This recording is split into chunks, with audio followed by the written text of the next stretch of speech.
계속해서 진행을 하도록 하겠습니다, 여러분. 자, 통치권의 절차적 정당성. 조금 전까지는 통치권의 민주적 정당성에 대해서 여러분하고 말씀을 드렸고요. 자, 세 번째로 통치권의 절차적 정당성에 대해서 드리도록 하겠습니다, 여러분. 자, 통치권의 민주적 정당성은 목소리 삐꾸가 나오네, 여러분. 삑사리가 나네요, 목소리. 자, 통치권의 민주적 정당성은 그야말로, 이 통치권의 즉, 이 모든 국가 권력은 국민의 의사에 기초하는 것이어야 한다는 그 원리가 바로 통치권의 민주적 정당성이다. 즉, 그렇죠, 여러분. 국가 권력, 즉, 국정을 운영하는 데 있어서의, 국민의 정치적 의사가 반영이 돼야 된다. 자, 이런 거죠. 그 정치적 의사를 반영시키기 위해서 이 헌법에 어떤 방법으로, 어떤 시스템으로 구현이 되어 있느냐, 정치적 기본권 보장이라든지, 의사표현의 자유라든지, 국민투표제도, 선거제도 등등이 구현되어 있고, 문제점이다. 그죠?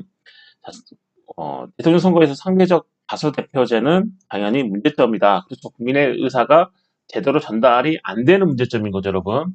그 다음에 또는 소수의 국민이 지지하는 대통령이 나올 수도 있겠죠, 여러분.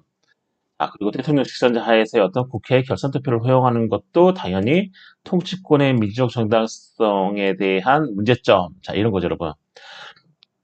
그러면 이번 통치권의 절차적 정당성에 대해서 한번 볼까요, 여러분? 통치권의 절차적 정당성은 말 그대로 통치권 행사의 방법, 그렇죠. 국가 권력의 어떤 권한 행사의 방법, 그다음에 그 권한 행사의 방법과 그다음에 그 권한 행사의 과정이 정당해야 된다. 이런 거죠, 여러분. 정당해야 되고 그다음에 자의적인 행사를 방지하는 제도적 장치를 거쳐서야 함을 의미. 즉 자의적인 행사를 방지하는 제도적 장치를 거쳐야 함을 의미한다. 이런 거죠. 즉 통치권이 국민의 의사에 의해서 그쵸 만들어지고 그다음에 그걸 구현하기 위해서 어떤 여러 가지 제도가 있는데 당연히 그렇다면 통치권의 절차적 정당성도 헌법 속에 구현이 되어 헌법에 명시가 되어야 되고 그다음에 헌법에 구현되어야 되지 않느냐. 이런 문제죠, 여러분. 즉 국가기관이 국가 권력을 행사할 때 그 권력 행사의 방법, 그다음에 그 권력의 행사 과정, 이게 바로 정당해야 된다는 거고, 정당하다. 통치권의 절차적 정당에서 통치권 행사의 방법과 행사 과정이 정당해야 된다. 정당하다. 그쵸? 통치권의 행사 방법이나 행사 과정이 정당하다. 이 얘기는 어떤 거예요, 여러분? 네. 뻘소리를 하나요, 지금? 아니죠, 여러분. 네. 한번 다시 생각을 해서 통치권의 절차적 정당성. 국가 권력이 자기가 가진 그 권한을 어떤 행사하는 어떤 방법이나 그다음 행사하는 과정에서 이거가 정당하다. 이것이 정당하지 못하다라고 하는 건 통치권의 민주적 정당성에서는 국민의 의사가 그죠? 국민의 의사가 반영이 되느냐, 반영이 되지 않느냐, 이런 거죠. 이런 걸로 인해서 민주적 정당성이 있느냐, 없느냐를 갈랐다면, 구분을 했다면, 통치권의 이 절차적 정당성에서의 이 정당은 뭘로 구분을 하냐면, 이 통치권, 즉 국가 권력이 헌법이나 법률에 정해진 절차대로 자기의 권한을 행사하고 그 과정도 헌법과 법률이 정해진 그 절차대로 따라서 행사했느냐 이런 거죠. 즉 헌법과 법률이 정한 방법, 그 다음에 헌법과 법률이 정한 그 행사 과정을 통해서 그 절차를 따르면서 이 국가 권력, 즉 통치권이 행사가 됐느냐 되지 않았느냐에 따라서 그 통치권이 정당하다, 이 절차적 정당성이 정당하다 또는 정당하지 못하다. 이렇게 얘기하는 겁니다, 여러분. 이해하시나요, 여러분? 통치권의 절차적 정당성이라는 건 결국은 이 통치권의 행사 방법, 그 다음에 행사 과정이 정당해야 된다. 이게 바로 이제 통치권의 절차적 정당성이 되는데, 그렇다면은 이 절차적 정당성이 정당하냐, 정당하지 못하느냐, 이 구분은 뭘로 하느냐? 즉, 이 통치권이 헌법과 법률이 정한 권한 행사 방법과 그 절차를 따르고 있느냐 또는 따르고 있지 않느냐에 따라서 절차적 정당성이 있다, 없다라고 얘기하는 겁니다, 여러분. 이해하시나요, 여러분? 당연히 헌법과 법률이 정한 방법과 절차에 따라야지, 만약에 그걸 따르지 않고 자의적인 행사를 한다. 그러면 당연히 헌법과 법률이 필요가 없는 거죠, 여러분. 이해하시나요, 여러분?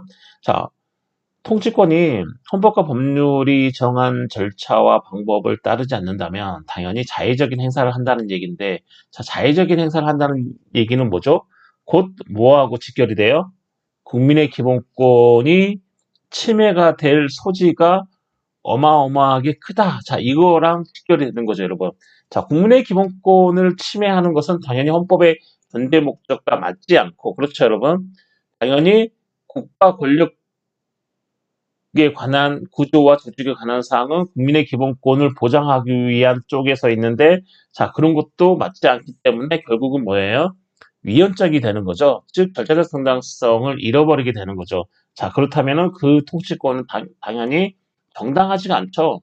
자, 이 통치권이 정당하다라고 얘기하는 것은 민주적 정당성뿐만 아니고, 자, 절차적 정당성도 같이 포함이 되어 있는데, 자, 통치권의 행사 방법이라든지 그 행사 과정이 당연히 헌법과 법률에서 정한 방법과 절차를 따르지 않고 자의적인 행사가 되면 당연히 국민의 기본권을 침해할 가능성이 어마어마하게 커지는 거죠. 농후해지는 거죠, 농후. 네, 농후해지는 거죠, 여러분. 자, 그렇기 때문에 이 통치권의 절차적 정당성을 담보하기 위해서, 즉, 통치권의 자의적인 행사를 방지하기 위해서, 자, 헌법 속에 어떤 제도적 장치를 두는 거죠. 아, 이 통치권이 절차적 정당성을 지킬 수밖에 없는 그런 헌법상, 뭐죠? 그 제도를 헌법에다가 어떻게, 뭐죠? 삽입을 시켜놓는 거죠, 여러분. 네, 이해하시나요, 여러분? 자, 구현 방법으로는, 자, 헌법기관의 임기차등제. 자, 헌법기관은 뭐죠? 헌법에 나와 있는 기관이고, 뭐 예를 들면 대통령, 그 다음에 국회, 그 다음에 뭐 사법기관들, 그 다음에 감사원, 중앙선관위, 다 이런 것들이, 자, 헌법기관인 거죠, 여러분. 자, 헌법기관의 어떤 임기차등제. 자, 뭐 대통령의 임기는 뭐 5년이죠. 5년 단임이고, 국회는 뭐 4년이고, 그렇죠. 뭐 헌법재판소, 아, 네. 여러분 혹시 관심 있으신 분들은 그 임기를 한번 다 찾아보세요. 헌법재판관은 몇 년인지, 중앙선관위는 몇 년인지, 중앙선거관리위원회는 몇 명인지, 자, 감사원, 자, 감사위원들은 몇 년인지 한번 쭉 찾아보세요, 여러분. 네. 자, 그런 것처럼 이 헌법에는, 자, 헌법기관의 임기차등제를 통해서 통치권의 어떤 절차적 정당성을 담보를 하고 있습니다, 여러분. 자, 헌법기관의 임기차등제가 왜 통치권의 절차적 정당성을 담보하기 위한 방법인지 여러분 한번 생각을 해보세요. 생각을 해보시고 제 열린 게시판에 한번 올려주실래요, 여러분? 여러분 열린 게시판을 많이 활용해 주시면 네, 다른 학생분들이나 네, 여러분들이 공부하는 데 큰 도움이 될 것 같습니다, 여러분. 나중에 여러분들이 이제 뭐 어떤 시험을 보신다거나 또 어떤 이제 뭐 헌법과 관련된 무엇인가를 할 때, 자, 이런 것들이 기억이 많이 남습니다, 여러분. 단순히 강의만 듣는 것보다 여러분들이 직접 찾아보는 것들이 네, 중요할 것 같습니다, 여러분. 자, 헌법기관의 임기차등제가 왜 통치권의 절차적 정당성과 연관이 있는 건지를 한번, 네, 한번 생각을 해보시겠어요, 여러분? 야, 임기차등제가 왜 절차적 정당성과 관계가 있는 것이냐, 이런 거죠, 여러분. 자, 그 다음에 권력분리. 자, 권력분리. 네, 권력분리, 절차적 정당성. 그쵸? 권력분립이 당연히 관계가 있겠죠, 여러분. 자, 사법권의 독립이라는 건지, 자, 헌법재판제도라는 건지 다, 자, 통치권의 절차적 정당성이 있다. 그 다음에 부서제도. 부서제도가 뭐죠, 여러분? 네, 대통령이 어떤 행위를 할 때, 자, 국법상 행위를 할 때는 반드시 문서로 하고, 그 문서에는 관련된 장관이나 국무총리가 서명하게 돼 있죠, 여러분. 그게 바로 연대 책임인 거죠, 법적인. 바로 그게 부서제도다. 그 다음에, 여기 있네요. 대통령 국법상 행위를 문서로 할 거. 자, 요거죠. 네. 할 때 그 밑에 부서하게 돼 있습니다, 여러분. 그 다음에 국무회의의 심의제도. 자, 헌법 몇 조죠? 89조에 보면, 자, 국무회의 사항이 몇 개가 있어요, 여러분. 17개인가 있어요. 그렇죠? 17개의 사항은 반드시 국무회의 심의를 거치게 되어 있습니다, 여러분. 자, 이 국무회의 심의 시에도 당연히 통치권의 어떤 절차적 정당성인 거죠, 여러분. 이해하시나요, 여러분? 아, 이런 것들이 바로 통치권의 어떤 절차적 정당성을 위해서, 자, 헌법에 자, 구현되어 있는 방법이다, 여러분. 음. 권력 분립은 당연히 입법은 입법에서, 사법은 사법에서, 그다음에 행정은 행정에서, 거기서 맡는 게 당연히 절차인 거죠. 사법권의 독립도 당연히 절차인 거죠, 여러분. 네. 사법권의 어떤 독립도 어떤 사법권의 뭐죠? 음, 그 효과를 담보하기 위해서, 그렇죠. 사법권의 어떤 정당성을 담보하기 위해서 독립을 하는 거고, 그 다음에 절차적인 거죠. 네. 입법은 행정의 간섭을 받지 않고 독립적인 절차로 한다. 그래서 사법권의 독립도 당연히 통치권의 어떤 절차적 정당성과 연관되어 있는 거고, 헌법재판제도도 마찬가지죠. 헌법적 문제는 당연히 헌법재판제도라는 어떤 절차를 통해서 해결을 한다. 이런 것도 당연히 통치권의 어떤 절차적 정당성과 관련 있는 헌법상의 구현 방법이다. 이해하시나요, 여러분? 네. 혼자서 노트북 앞에서 떠들려고 하니까, 네. 네. 허공에다가 메아리, 맞나요? 허공에 메아리를 친다? 저도 잘 모르겠는데, 네. 허공 속의 메아리처럼, 네. 그렇습니다, 여러분. 네. 두 번째로 데이지의 원리. 첫 번째로 우리가 뭘 봤죠? 통치 구조의 기본 원리를 봤고, 두 번째로는 데이지의 원리에 대해서 여러분에게 말씀을 드리도록 하겠습니다, 여러분. 개념을 먼저 볼까요? 국민이 국가 의사를 직접 결정하지 않고 그 대표를 통해서 간접적으로 정치적 의사 결정에 참여하는 통치 구조의 원리가 바로 데이지의 원리다. 즉, 데이지의 원리는 막 그런 거죠, 여러분. 사람이 너무 많아요, 여러분. 5천만 명이라고 얘기하는데, 이 5천만 명이 한날 한시 한 곳에 모여서, 그 숫자 세기도 힘들겠네요. 네. 모여가지고, 이거 찬성하시는 분 손 들고, 저거 반대하시는 분 손 들고, 이게 가능할까요? 한날 한시 한 곳에 모여서 힘들겠죠. 그렇기 때문에, 우리가 데이제, 즉, 뭐죠? 간접 민주주의를 채택할 수밖에 없고, 데이제 원리가 헌법 속에 구현이 되어 있는데, 그 개념은 결국은 그렇죠, 여러분. 내가 못 가니까 나의 대표를 뽑아서 어디로 보낸다? 국회로 보낸다. 이게 이제 데이지의 원리의 기본 원리인 거죠, 여러분. 즉, 국민이 국가 의사를 직접 결정하지 않고, 그쵸. 대표를 통해서, 내가 그 대표를 통해서, 야, 네가 가서 나의 정치적 의사를 반영해라. 이런 거죠, 여러분. 그 대표를 통해서, 간접적으로, 그렇죠. 원래는 국민이 직접적으로 자기의 정치적 의사를 국정에 반영을 시키는 게 직접인데, 내가 개인, 즉 국민이 직접 하지 않고 국민이 자기의 대표라는 이 매개체를 통해서 자기의 정치적 의사를 이 매개체를 통해서 전달을 하는 거죠. 네. 이해하시나요, 여러분? 그래서 그 대표를 통해서 간접적으로 정치적 의사결정에 참여하는 통치구조의 원리가 바로 뭐냐? 네, 데이지의 원리다. 이런 거죠, 여러분. 이해하시나요, 여러분? 여기서 중요하게 우리가 생각해 봐야 될 게 이런 겁니다, 여러분. 국민의 개개인의 경험적 의사가 아닌, 데이지의 원리에 있어서의 어떤 그 정치적 의사, 국민의 이 정치적 의사는, 국민의 개개인의 경험적 의사, 국민이 개개인의, 제가 국민 개개인이 자기가 경험한 그 경험적 의사가 아닌, 국민 전체 이익에 부합하는 추정적 의사가 국가 의사가 되도록 해야 된다. 이런 거죠, 여러분. 이게 무슨 말인 거죠, 여러분? 물론 우리가 우리의 대표를 통해서 우리의 정치적 의사를 국정에 반영시키긴 하는데, 그거는 국민의 어떤 개인의 특정한 경험에 근거한 국민 개개인의 그런 경험적 의사가 국정에 반영되는 게 아니고요. 국민 전체 이익은 이런 것이다라고 하는 거죠, 여러분. 이해하시나요, 여러분? 국민 개개인의 경험적 의사는 구체적인 거죠. 경험인 거죠. 경험에서 나온 의사니까 그거는 있는 사실인 거죠. 이해하시나요, 여러분? 눈에 보이는 건가? 네, 하여튼 경험한 거니까 그거는 경험한 사실이기 때문에 개개인의 어떤 특정 의사가 되는 거죠, 여러분.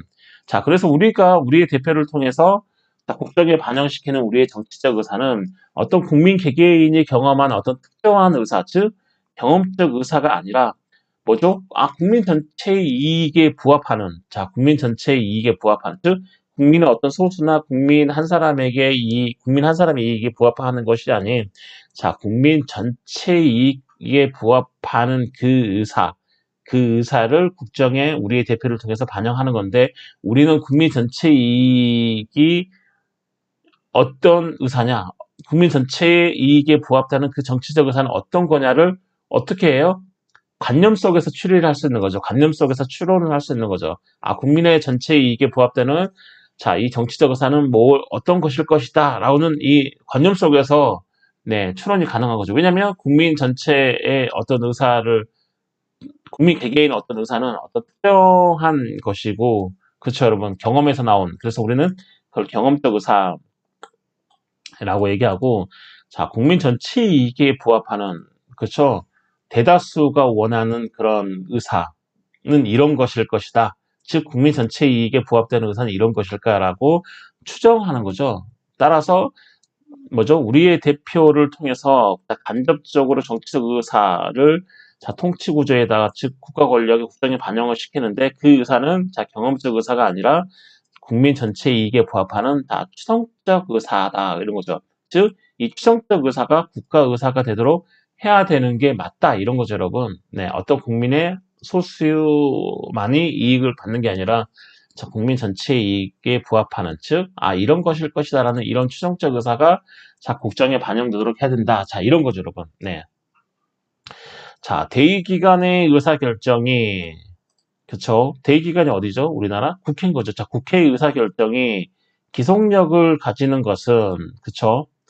자, 국회에서 어떠한 결정을 땅땅땅 두드렸는데, 이 국회에서 두드린 이 결정이 기속력, 그죠? 기속력, 모든 사람을 구속시키는 그 구속력을 가지는 것이, 자, 그것이 자, 국민으로부터 부여받은 민주적 정당성에 기초하고 있기 때문이다. 다 이런 거죠. 자, 이게 무슨 말이냐면, 지금 무슨 말이냐면, 자, 대통령도 마찬가지고, 국회도 마찬가지고, 국민이 선출을 하죠. 국민이 직접 투표를 통해서 선출을 하기 때문에, 자, 대통령과 국회는 강한 민주적 정당성을 가지고 있다. 자, 직접적인 민주적 정당성을 가지고 있다라는 겁니다, 여러분. 이해하시나, 여러분? 자, 국회나 대통령은 뭐죠? 국민이 직접 선거로 뽑기 때문에 자, 강한 민주적 정당성, 즉 직접적 민주적 정당성을 가지고 있고, 그다음에 대통령에 의해서 임명되는 자리도 국회의원에서 의해서 국회의원에서 자, 국회에 통해서 대통령이 임명하는 자리가 있죠, 여러분. 뭐 헌법재판관들은 자, 국회에서 3명, 그렇죠? 대통령이 3명 이렇게 하죠. 그래서 국회가 이렇게 추천하면 대통령이 임명하는 구조로 되어 있죠. 자, 그런 사법권의 어떤 대법원장이라든지 이런 사람들은 대통령이 임명하기 때문에 자, 국민이 직접적으로 선출을 해서 뽑는 자리가 아니기 때문에 당연히 이런 사람들은 직접적 정당성이 아니라 자, 우리가 직접 정당성을 가진 대통령이 의해서 임명이 되기 때문에 이런 사람들은 뭐죠? 간접적 정당성을 가지고 있다. 이렇게 얘기하는 거죠, 여러분. 이해하시나요, 여러분? 그래서 민주적 정당성을 가지고 있긴 하지만, 자, 대통령이나 국회는 강한 민주적 정당성, 즉, 직접적 민주적 정당성을 가지고 있다라고 얘기를 하지만, 어떤 대법원장이라든지 헌법재판소장이라든지 이런 사람들은 자, 대통령에 의해서 임명이 되기 때문에 당연히 직접적 민주적 정당성이 아닌 거죠. 국민이 직접 투표로 뽑은 사람들이 아니잖아요. 그래서, 한 달을 거친 거죠. 대통령이라는. 그래서 자, 간접적 민주적 정당성을 가지고 있다. 직접적 민주적 정당성을 가지고 있는 대통령에 의해서 임명되기 때문에 그 간접적 민주적 정당성을 가지고 있다. 자, 다시 돌아와서 대의기관의 의사결정이 기속력을 가져요. 자, 국회에서 뭔가 결정을 하면 그게 기속력을 가지는데 그 기속력을 가지게 하는 그 힘이 어떤 거냐면 자, 국민으로부터 부여받은 자, 민주적 정당성에 기초하고 있기 때문이다. 자, 결국은 이 대의제 원리는 뭐죠?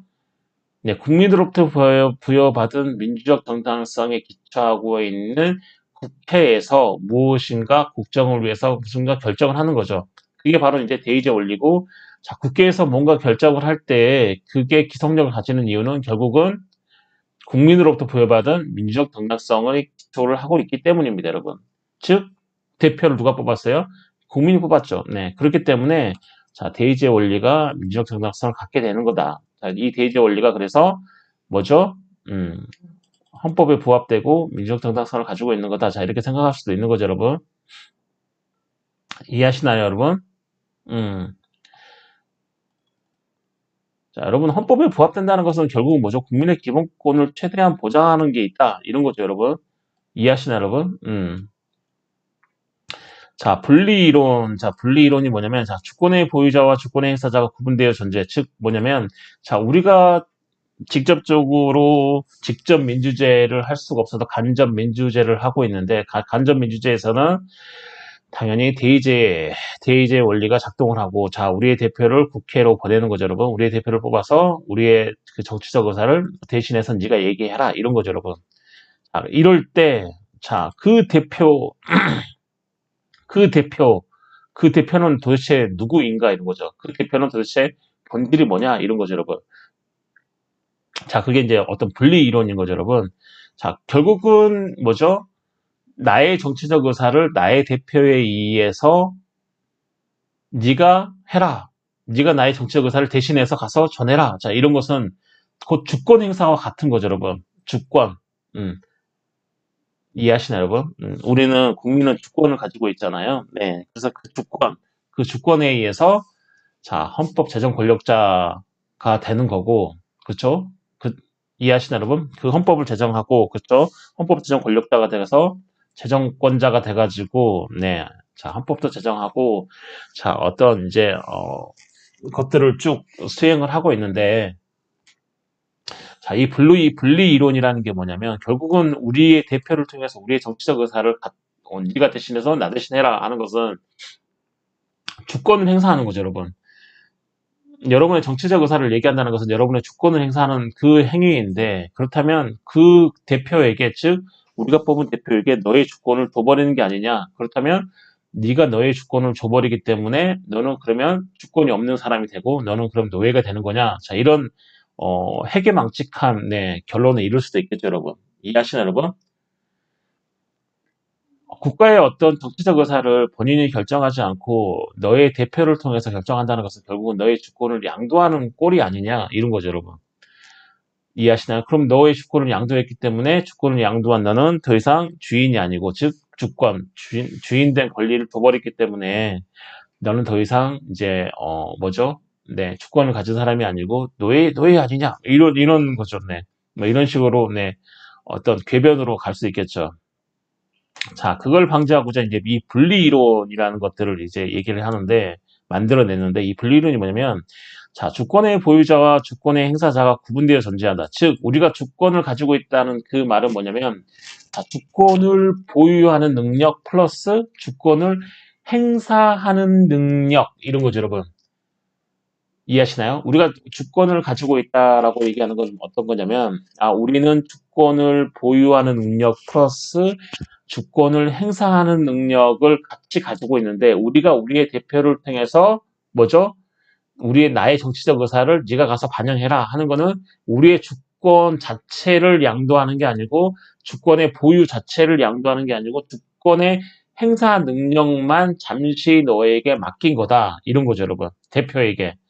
이해하시나요, 여러분? 그래서 이 주권의 보유자와 주권의 행사자가 구분되어서 존재한다는 그 자체가 어떤 이론이냐면, 자, 분리 이론인 겁니다, 여러분. 자, 국민은 주권자지만, 자, 주권을 직접 행사하지 않고 주권 행사자가 주권을 행사한다. 즉, 이때 주권 행사자는 누가 되는 거죠? 나의 대표가 되는 거죠, 여러분.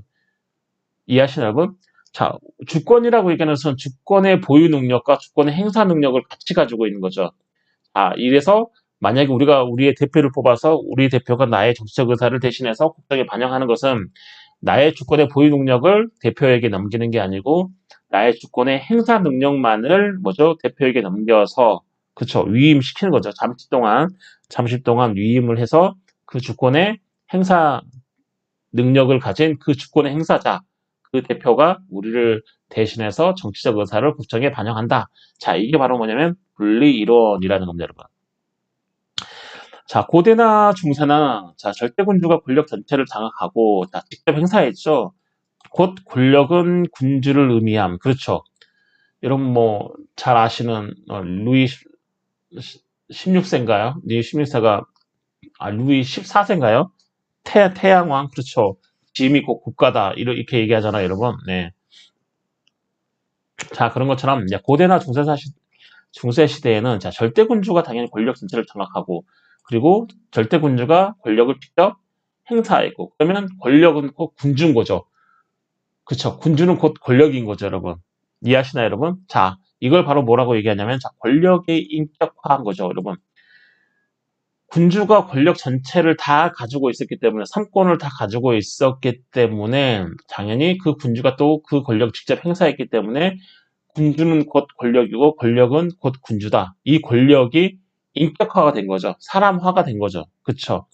권력의 집약체가 군주인 거죠, 여러분. 그래서 우리는 그걸 이제 권력의 인격화라고 얘기를 하는데 이후 이제 어떤 이제 국민 대표주의에 따라서 자, 주권의 보유자와 자, 주권의 행사자가 분리되어서 권력의 비인격화를 이룬 거죠, 여러분. 이해하시나요, 여러분? 권력을 가진 사람은 누구예요? 국민인 거죠. 이해하시나요, 여러분? 권력을 가진 사람은 국민이에요, 여러분. 국민인데 그 국민이 직접적으로 권력을 행사하지 않고 뭐죠? 주권의 행사 능력을 우리 대표에게 던짐으로써 위임함으로써 자 국민의 어떤 국가 권력을 행사할 때 우리 이제 주권을 행사할 때 그죠 국가 권력이 아니죠 주권을 행사할 때 주권의 보유자와 주권의 행사자가 분리가 되는 거죠 여러분 그래서 자 권력의 비인격화 즉 주권의 행사자 권력인 거죠 예전에 말하면 권력인 거죠 이 권력의 행사자가 우리의 대표가 돼서 자 이 권력을 가지고 있는 국민이 아니고 자 권력의 행사자가 따로 되는 거죠 그래서 이게 분리가 되는 거죠 자 권력의 비인격화가 되는 거죠 예전에는 군주가 권력도 가지고 있었고 그 권력도 행사해서 자 이 권력이 곧 군주 즉 권력의 인격화를 이루었다면 자 국민 대표주의에 따라서 어떤 이제 주권의 보유자와 주권의 행사자가 분리가 되면서 이제 권력의 비인격화를 이루었다 즉 주권의 보유자와 주권의 행사자가 분리가 되는 거죠 자 그래서 이 권력의 비인격화를 이루었다 자 이런 거죠 여러분 이해하시나요 여러분 별로 뭐 안 했는데 시간 진짜 잘 가네요 여러분 네 오늘 다 못하겠는데 여러분 네. 네, 자, 국민대표주의의 전개, 자, 고대에도 부적대표등 회의제도가 존재했고, 그렇죠, 여러분. 군대에는, 자, 국민주권주의 확립, 즉, 근대 입헌주의 헌법을 생각해 보시면 되겠죠, 여러분. 근대 입헌주의 헌법. 근대 입헌주의 헌법이 뭐죠? 절대 왕정을 무너뜨리고, 즉, 고유한 의미 헌법에서 근대 입헌주의 헌법으로 넘어오면서, 자, 고유한 의미 헌법, 즉, 절대 왕정 시대에 있었던 그 헌법에 자, 그 헌법이 무너지고, 자, 근대로 들어오면 근대 입헌주의 헌법. 즉, 근대 입헌주의 헌법의 특징이 뭐죠? 네, 국민의 기본권적인 사항이 들어오고, 국민의 기본권적인 사항이 헌법에 들어왔다는 게 가장 큰 특징이죠, 여러분. 즉, 국민의 기본권적 사항이 헌법에 들어왔다는 것은 곧 국민 주권주의가 확립됐다는 얘기거죠. 국민의 기본권을 보장하기 위해서는 당연히 국민이 주인이다. 이런 거죠, 여러분.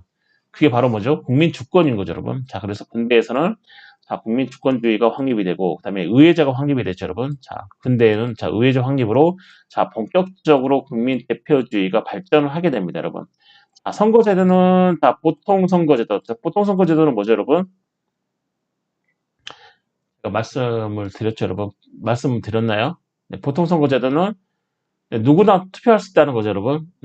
이해하시나요, 여러분? 보통은 이제 소는 약간 지금 이제 약간 제한이 있지만, 네, 남자나 여자나 구분 없이, 그다음 노인이나 그다음에 뭐 젊은 사람들이나 구분 없이 선거 투표를 할 수 있다는 게 바로 자 보통 선거제도. 자 국민대표주의가 발전하게 된 경우는 당연히 헌법에 국민주권주의가 확립이 되고 그다음에 의회제가 확립이 됨으로써 국민대표주의가 발전이 됐죠. 그렇죠. 국민이 주권을 가져야 되고 그다음에 국민이 그 주권을 직접 행사하지 않고 우리의 대표를 통해서 그 대표가 의회에 가가지고 네 우리의 정책 의사를 먼저 반영을 시켰기 때문에 당연히 의회제가 확립함으로써 당연히 국민 대표주의가 발전이 되겠죠, 여러분. 선거제도는 당연히 보통 선거제도, 그 다음에 비례대표제, 그 다음에 정당제도가 발달을 한 거죠, 여러분. 네, 정당이라는 것은 당연히 국민의 정치적 의사를 수렴해서 국정에 반영시키는 네 어떤 단체니까 그렇죠. 네, 특별한 결사 단체죠, 여러분. 이 정당이라는 것이 자 이런 것들이 발달함으로써의 어떤 국민 대표주의가 조금 더 발전을 하게 되는 거죠, 여러분. 자, 국민대표주의의 근거는 자, 국민주권주의에 기초를 하고 있는 거죠. 그렇죠? 국민주권주의가 없으면 당연히 국민대표주의도 없죠. 왜냐면 주권을 가진 국민이 자기의 주권의 행사 능력을 대표에게 잠시 위임하는 거기 때문에 국민의 주권이 없으면 당연히 국민의 대표도 없기 때문에 국민 대표주의의 근거는 당연히 국민 주권주의에 기초를 하고 있다. 이런 거죠, 여러분. 입법권은 국회, 행정권은 정부, 사법권은 법원. 그렇죠. 주권에서 나오는 국가 권력을 대표기관들이 행사하게 함. 그렇죠, 여러분. 자, 국민 대표주의라는 게 뭐냐면, 국회, 우리가 우리의 대표를 뽑아서 국회에 보내는 것뿐만 아니고, 원래는 국가 권력이 다 뭐죠? 헌법에서 만들어진 권력이라고 얘기했죠. 그러면 헌법의 제정권자는 누구예요? 국민이겠죠. 그럼 결국은 뭐예요? 국가 권력의 주체는 국민인 거죠. 근데 국민이 헌법을 통해서 국가 권력을 찢어놓은 거죠. 원래는 국민이 가졌는데, 국가 권력은. 이해하시나요, 여러분?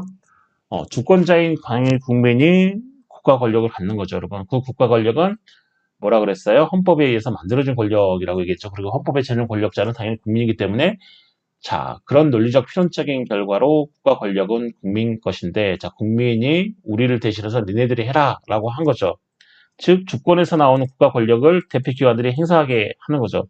입법권은 국회가 행사하게 하고, 행정권은 정부가 행사하게 하고, 사법권은 법원이 행사하게 하고, 이러면서, 국민 대표주의를 구현을 하고 있는데, 이 국민 대표주의의 근거는 결국 뭐냐?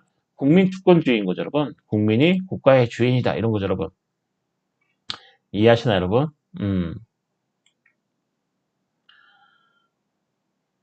네.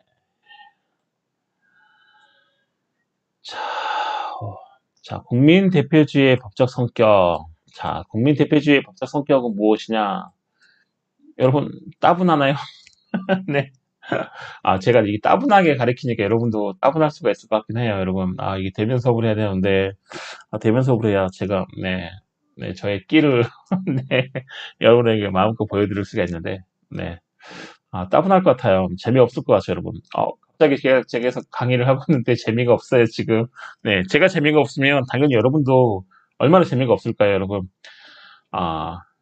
그런 거 텐션업이라고 요즘에 많이 얘기하죠, 여러분. 제가 이제 막 이렇게 이렇게 텐션업이 돼가지고 막 신나게 여러분에게 막 이렇게 얘기를 해야 여러분도 어떤 그런 이제 기를 받아가지고 신나게 들으면서 그렇구나 저렇구나를 할 텐데 이 강의하고는 제가 이렇게 텐션업이 안 돼가지고 여러분에게 말씀을 드리고 있으니까 당연히 듣고 있는 여러분도 당연히 떨어지겠죠. 네, 너무 죄송하죠. 제가 갑자기 강의하다가 든 생각이 내가 이렇게 텐션이 엄청 업이 안 되고 다운이 되어 있는데 이 다운된 텐션업으로 강의를 하고 있는데 이 강의를 듣는 여러분들은 얼마나 또 기분이 툭 터질까 막 이런 생각을 하니까 조금 죄송하기도 합니다, 여러분. 인생은 행복한 건데 여러분. 인생은 행복한 건데 아침이라서 그런가? 잠깐 좀 전에 쉬는 시간에 바람을 좀 쐬고 왔거든요. 저희 집이 2층인데 이렇게 베란다 이렇게 문을 열면 밑에 나무가 있어요. 그러니까 저희 집에 이렇게 베란다 열면 약간 2층이 약간 높으니까 나무가 이렇게 키가 자랐어요. 근데 그래도 이 나무가 이제 밑에 있는 거죠. 밑에 이제 나무가 딱 있는데, 그 나무 냄새 확 나더라고요. 확 나는데, 너무 좋더라고요.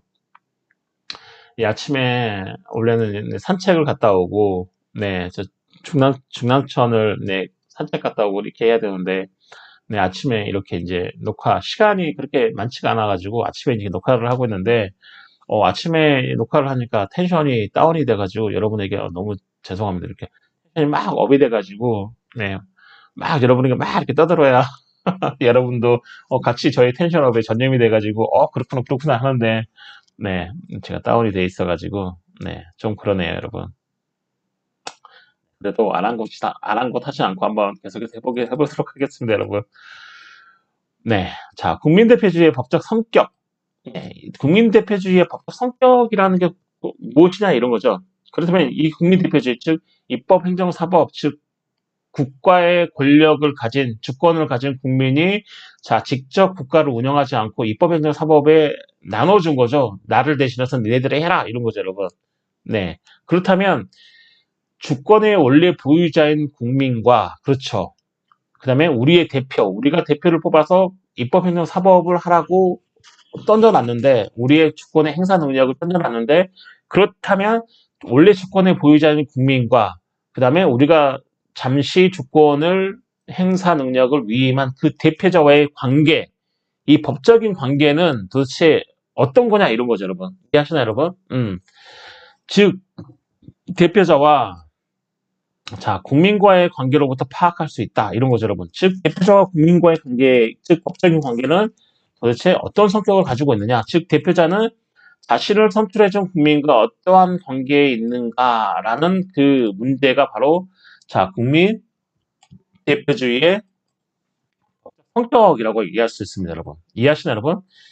우리의 주권 행사 능력을 입법은 국회, 행정은 정부를 수반으로 하는 대통령에게, 그 다음에 사법은 자 법원에 던져졌는데 그럼 그런 대표자들과 국민과의 법적인 관계, 즉 법적인 성격은 어떤 거냐? 자 이런 거죠, 여러분. 자 대표자와 국민의 법적 관계는 그럼 첫 번째 존재하는가 이런 거죠. 우리가 우리의 주권 행사 능력을 던져줬는데 그럼 존재하느냐? 그 대표자와 국민과의 어떤 법적 관계가 존재하느냐 이런 거죠, 여러분. 자, 첫 번째로 법적 무관계설은 대표자와 국민과의 법적 관계는 존재하지 않는다. 왜 이런 이제 법적 무관계설이 나왔냐면, 야, 결국에는 아무 상관이 없다. 이런 거죠. 너네 주권의 행사 능력을 위임해줬기 때문에 그 위임받은 사람이 마음대로 하는 거다. 이런 거죠. 어떤 법적인 책임, 그다음에 법적인 관계는 없다. 이런 거죠, 여러분. 왜 네가 위임하지 않았느냐. 이런 거죠. 주권의 행사 능력을. 그렇죠, 여러분. 그래서 위임한 그 기간 동안에는 니네 주권의 행사 능력을 위임한 그 기간 안에서는 국민의 그 대표자와 국민과의 어떤 법적인 관계는 전혀 존재하지 않는다. 자, 이렇게 얘기하는 게 바로 뭐냐면 법적 무관계설인 겁니다, 여러분. 저 법적으로 아무런 책임이 없다 이런 거죠, 여러분. 자, 이 법적 무관계설은 두 가지가 있는데, 자, 정치적 대표설이 있습니다. 대표설이 아니고 죄송합니다. 대표설이죠. 네. 자, 이 법적 무관계설에는 정치적 대표설과 정당 대표설이 있는데, 자, 정치적 대표설은 뭐냐면, 자, 정치적 또는 이념적으로 국민을 대표한다. 즉, 정치적 도의적 의무다. 즉, 정치적이나 도의적으로 의무가 있고, 법적인 문제는 의무는 없다. 이런 거죠. 나중에 네가 나 싫으면 나중에 잘라라 이런 거죠. 나 뽑지 마라 이런 거죠, 여러분. 그렇기 때문에 내가 하고 있는 이 기간, 니네가 국민이 주권의 행사 능력을 그 위임한 그 기간 동안에는 자 정치적이나 도덕적 의무만이 있는 거지 어떤 법적인 의무는 없다. 자 이런 게 바로 정치적 대표설이라는 거고, 즉 법적 무관계설의 한 학설이 되겠습니다, 여러분. 자, 정당 대표설은 뭐냐면, 자, 국민의 의사가 정당을 통해 반영되기 때문에, 자, 정당이 국민을 대표한다. 자, 이런 거죠, 여러분. 이게 무슨 말이죠? 자, 정당 대표설이라는 건 뭐냐면, 자, 국민의 의사. 즉, 요즘에는 뭐죠? 그쵸. 최근 현대사회에서는 자, 국민의 의사를 자, 정당을 통해서 반영하죠, 여러분. 네. 정당이 여러분의 국민의 어떤 정치적 의사를 수렴하기 때문에, 자, 정당이 국민을 대표하는 게 아니냐? 그렇죠. 정당이 국민을 대표하고 그런 거죠. 그렇기 때문에 정당이 국민을 대표하기 때문에 법적으로는 아무 관계가 없다. 대표하고는 국민하고는 아무런 관계가 없고 정치적 의사는 당연히 정당이 대표를 하기 때문에 정당이 국민의 정치적 의사를 수렴해서 정당에 의해서 어떤 그 국민의 어떤 정치적 의사가 반영이 되기 때문에 즉 정당이 국민을 대표하기 때문에 당연히 뭐죠? 법적 무관계설이다 이런 거죠. 대표자와 국민의 법적 관계는 존재하지 않는다. 자 이렇게 주장하는 게 바로 이제 정당 대표설이라는 겁니다, 여러분. 자, 아니다. 대표자와 국민 간에는 법적 관계가 존재한다. 이게 바로 이제 법적 관계설이고, 자, 법적 관계설에는 자, 세 가지가 있는데, 자, 법정 대리설. 자, 국민이 의회를 선거로 구성을 하고, 자, 이 의회가 국민의 의사를 대리하기 때문에 당연히 법정 대리설이 아니냐? 그렇죠. 국민이 의회를 구성을 하죠. 우리의 대표자를 뽑는 거죠. 입법에. 국회의원을 뽑는 거죠, 여러분. 그 우리의 그 대표자가 의회를 구성하고 그 의회에서 국민의 의사를 대리하기 때문에 당연히 법정 대리설이다. 즉 그래서 법적인 관계가 있다. 이게 이렇게 주장하는 게 이제 법정 대리설입니다. 국회의원이 국민의 주권을 대리하고 있지 않느냐? 주권의 행사 능력을 대리하고 있지 않느냐? 이게 바로 이제 법정 대리설인 거죠, 여러분. 자, 아니다. 자, 아니다가 아니죠, 여러분. 네. 또 다른 이제 그 법적 관계에서는 헌법적 대표설이 있는데, 자, 헌법 제1조 2항에서 모든 권력은 국민으로부터 나온다. 즉, 모든 권력은 국민으로부터 나오고, 그 다음에 이 권력을 국민이 그 대표에게 줬기 때문에, 그렇죠, 여러분. 이해하시나요, 여러분? 자, 모든 권력은 국민으로부터 나온다. 라는 이 규정된 저문에 의해서 헌법적 관계가 된다. 즉, 자, 모든 권력은 국민으로부터 나오고 이 권력을 국민이 잠시 대표에게 맡겼기 때문에, 그쵸? 맡겼기 때문에 당연히 헌법적 관계가 존재한다. 즉, 너네는 헌법적 대표설이라는 거죠, 이거. 자, 국민과 대표적 간에는 자, 헌법적 관계가 존재를 하긴 한다. 그렇기 때문에 당연히 법적으로 책임이 있다. 라고 얘기하는 게 바로 이제 헌법적 대표설이 되겠습니다, 여러분.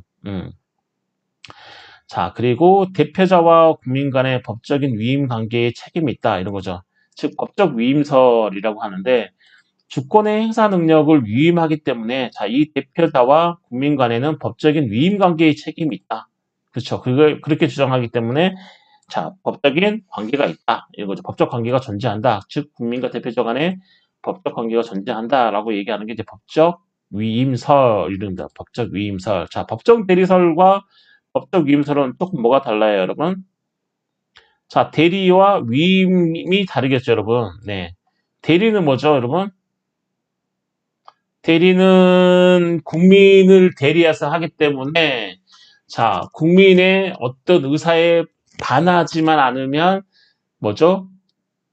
다 할 수 있는 거죠, 여러분. 네, 국민의 어떤 의사나 국민의 이익에 반하지 않는 이상 다 할 수 있는 거고. 자, 위임이라는 건 뭐죠?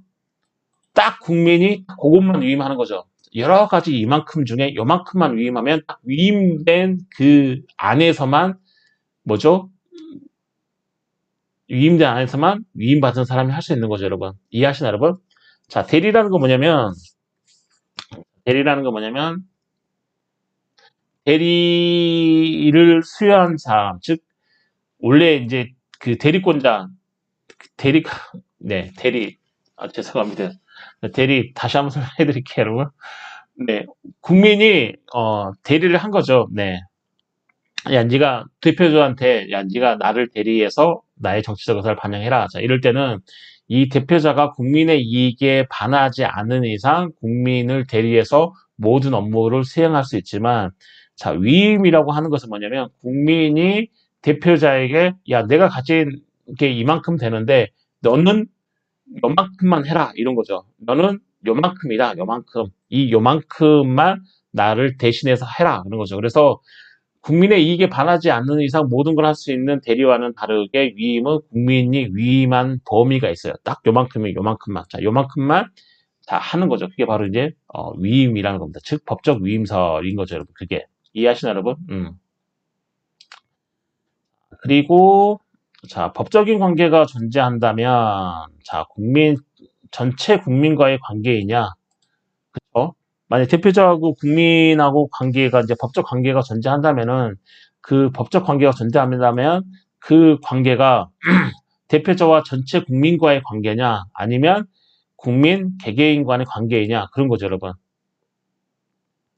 이해하시나요, 여러분? 자, 그 대표자는 국민 전체하고의 법적인 관계가 있는 거냐 아니면 국민 개개인과의 1대1 관계냐 이런 거죠. 이해하시나요? 만약 우리 국민이 5천만 명이면 그 5천만 명이 뭐죠? 이 대표하고 한꺼번에 이 5천만 명이 하나의 집단으로서의 어떤 관계를 맺고 있느냐? 아니면 이 대표자는 국민 개개인과의 관계, 5천만 명의 개개인과의 관계를 맺고 있느냐? 자, 이런 거죠, 여러분. 그 문제인 거죠, 여러분. 자, 이거는 바로 이제 위임 이론과 관련이 있습니다, 여러분. 위임 이론. 자, 위임 이론 관련이 있는데, 여러분, 조금 쉬었다 갈까요, 여러분?